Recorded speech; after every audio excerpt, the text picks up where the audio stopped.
Willkommen, bienvenue, welcome one and all to another live stream. I'm very pleased to have in the studio, all the way from very sunny Dubai, Ashley Holt, Head of Investments of Properties in UAE. And his focus is, of course, finding those exquisite properties that are just right for investment. Investment in Dubai is going through the roof right now, and there are good reasons for that. And today we're going to be talking about what people appear to be buying right now. And Ash is going to teach me. I'm going to be the student here and learn a little bit about why people are making those decisions. Ashley, please tell me more. Thanks for the introduction. It's good to see you, Gareth. Firstly, I'll start off with a bit of statistical information from May last year to May this year. So May this month saw some transactions this year, saw transactions of 17,539. That's up from 49.2% from May 2023. Okay. Total sales value was 45.8 billion AED, which is up 33.8% from May 2023 last year. Okay, put that into what I call English pounds. Can you give me an idea? Because I don't speak AED. Let's have a quick look if I can. We're probably looking around about, depending on the currency exchange. 1 second, sorry about this. 45.8 billion. I should have warned you. It's just okay. I just want for people listening who are looking in from the outside world and they're thinking, what is that really worth? I mean, it's a pretty big shift anyway. See, the problem is when you've got people buying who want to know the currency in euros, Canadian dollar, US dollar, Great British pounds, it becomes hard to remember them all. Of course. So but in pounds, we're looking at about 9.8 billion. 9.8 billion. Mm-hmm. That's a ridiculous figure. That's an unimaginable figure. So business and the property market in Dubai is in full swing, right? Correct, yeah. Now, obviously, there's people buying from all over the world here. It's still, funnily enough, you hear numbers like that, but it's still one of the most well-valued places in the world right now. In terms of, we have the bubble index. Some places go undervalue, some places go way over. Places like Vancouver, Toronto, New York, London, etc. And Dubai just sits a little bit kind of in the middle there. Well, it was undervalued, now it's on the overvalue, but that's like a tiny bit of green. Not like London, which is many times overvalued. We're talking about a place where you get what you pay for, really. Yeah, and there's still a wide range because you've got certain communities that are well developed, and you've got certain communities which are a little bit more underdeveloped, and there's some good deals there. So right. moving on to that, there's the typical areas which are the more developed areas, which are still, they've seen significant appreciation, but people are still buying there. Places like the Marina, Downtown and Business Bay, and these are the places like, if I was to compare it to London, let's say, your Downtown and Business Bay would be like a Canary Wharf. Right. So okay. It's high value, but it's nice property and it's in a great location. Similar with the Marina. People are just still buying there. These are probably more in the secondary market, which for people who aren't in the UAE, that's ready property. This is probably more people buying ready property. Business Bay. When you say ready property, are we talking about almost it's ready to live in? It's built and ready to live in, yeah. Wonderful. Whereas there's off-plan as well, which is technically under construction, which is a booming market over here. Probably about 50-something% of property purchases in the first quarter of this year were 50. I think it was 57% were off-plan purchases. So there's a lot there. But yeah, there's a few other communities. There's a few more inland communities where the buy-in price is a little bit cheaper. They've still seen significant increases. There's a place called JVC, which is Jumeirah Village Circle. And this is one of them places where it's quite a cheap buy-in, but the rental demand has still stayed quite high as well. So this isn't really end users. This is majority investors getting in, buying nice apartments, getting a solid rental return, very reliable, high return. You can't go wrong, essentially. So that's what's happening here. There's people are buying everywhere really, but these are the hot spots, especially what keeps on coming up in the quarterly. In the quarterly reports, these names keep coming up. They keep coming up. This is cash flow. This is cash flow property. The thing I like to talk about with my investors who like to look at, high returns over the next 3 to 5 years are the off-plan projects, the under construction projects in developing communities. Why is that? Why do you particularly look at that? Well, there's people who essentially they want to grow their money. They've done it here before. They like investing in property. They might not like investing in stocks. Some people are just diversifying. Right. Yeah. Other property markets that are more mature, like the UK and other parts of the world, simply don't have the growth potential anymore. They might. Some people might look at it and say more stability, but here there's a lot more growth potential. They've and the goals of Dubai in particular, as well as other Emirates, are quite clear. They're quite transparent, and they've got the advantage of one leadership. Now, pros and cons to one leadership, pros and cons to democracy, and all that type of thing. I'm not a political person. I'm not getting into it. All right. One thing you've got, you're there in the UK right now. The political scene changes. I don't know, every 6 months, every 1 year or something like that. Who can tell? All the cards are up in the air at the moment. Exactly. So here, a goal gets set and they're going to work towards it. And the ambition is, obviously they're probably the number one in tourism right now, but they want to be the number one in every aspect possible. Okay. Right. In trade, economic activity, innovation, technology, everything. They want to be at the forefront of that. Foreign direct investment, that's another big one. For people who are watching this and say you would look at the D33 economic agenda for Dubai, but one of the main my appreciation projects that I talk about, not projects, there's multiple projects which all the big developers are coming into, or the reputable developers, is the south of Dubai, which is right now looks more like the industrial side of Dubai. Right. There's plans for the airport to be moved, which is a lot of economic activity. This airport is huge. It's already built, but they've just this year they've launched the second phase of investment to do the passenger terminals. Right.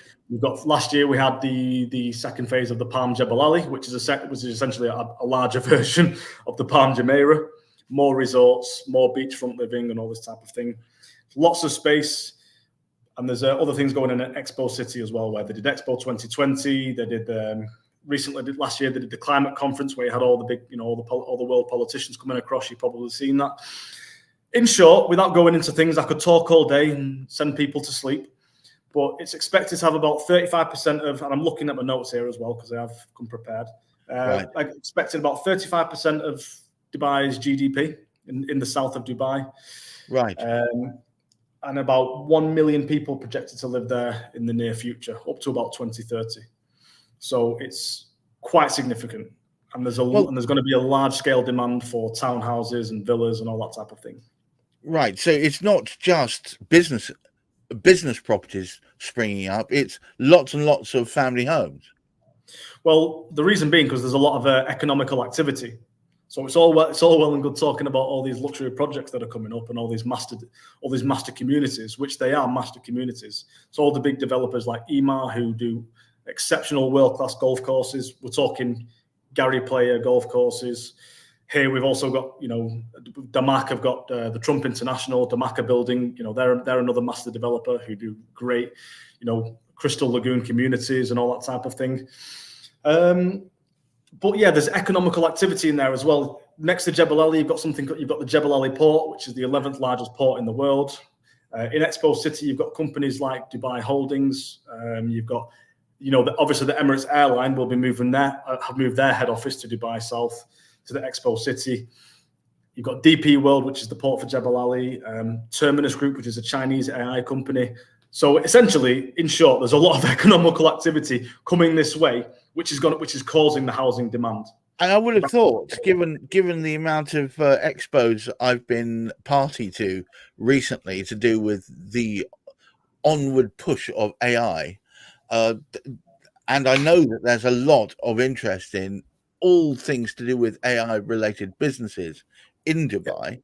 That means that there's going to be more dependence on movement in and around Dubai. So that means that this market influx is only going to increase. Essentially, yeah. People over here talk about the risk of oversupply because you're seeing projects coming up all the time. But me personally, it's always a risk, especially with the amount of high rises that you've got. But another statistic I've got here is, and this is a mixture of ready properties and under construction, there's about 750,000 apartments. There's about 160,000 townhouses and villas. So that in terms of townhouses and villas, they're way under at the moment. And you look at, this thing happened around the world as well. People were looking, around COVID, people wanted more space. More people work from home. Yes. Over here, more families are now coming over here. People coming here for the long term. People work 2 or 3 days at work and a couple of days at the office. They all want more space. They all want a different community. They don't want the hustle and bustle of the city anymore. A lot of people do, don't get me wrong, but there's a huge demand for it. So yeah, it's looking very promising for that area because a lot of these are townhouse and villa communities. Now, you've been there how long? Almost 2 years now. Right. And in that time, I believe there's been radical shifts. I mean, you could probably see it. It's visceral. You can almost feel it because the things, not just stuff being thrown up around you, but just the movement in the marketplace. Yes.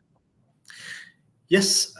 When you speak to people that have been here 5 to 10 years, I went to Abu Dhabi with a friend of mine who's been here for 10 years, and he was just saying to me, he was just looking around. He's like, just things have changed so much.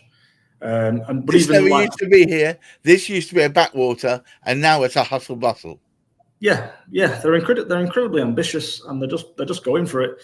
And it is one of them. It's, you know, certain people's governments and parts of the world, people might think, oh, you know, they're just looking after their own back pocket and all this type of thing.